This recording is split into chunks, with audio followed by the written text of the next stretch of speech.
안녕하세요, 차이나스토리입니다. 2달 정도 영상 업로드를 못했습니다.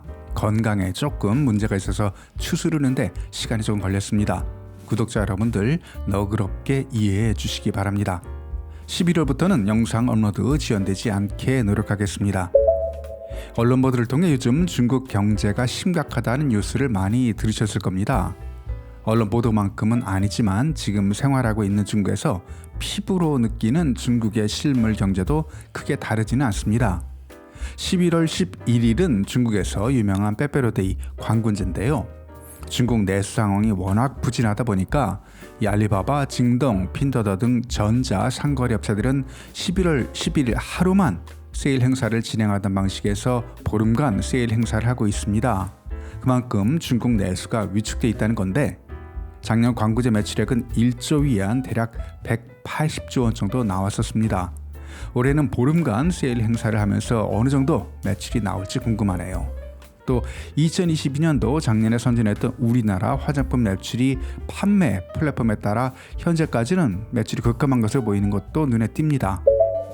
그리고 실제 중국 경제의 발전의 주 동력원이었던 중국의 부동산 경기는 이 살아날 기미가 보이질 않습니다.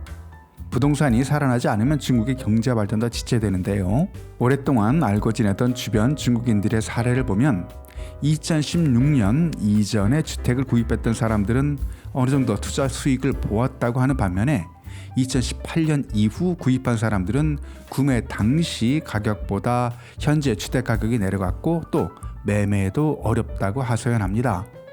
중국의 1, 2선 도시의 상황이 이런데 현재 이슈가 되고 있는 비규현과 같이 3, 4선 도시를 기반으로 사업해온 중국의 부동산 개발업체들의 상황을 대입해보면 이제 중국 부동산은 거의 한계점에 온 게 아닌가 하는 생각이 듭니다. 이 적지 않은 숫자의 중국 중산층들은 기본적으로 2채 이상의 주택을 소유하고 있습니다. 주택에 대한 중국인들의 이 편집증적인 집착이라고 저는 보는데요.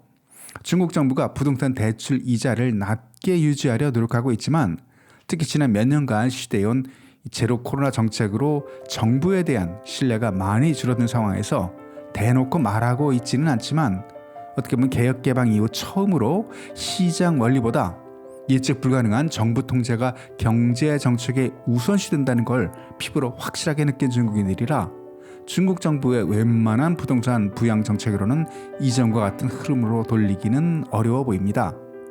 그동안 중국인들은 부동산 불패에 대한 확신들이 있었습니다.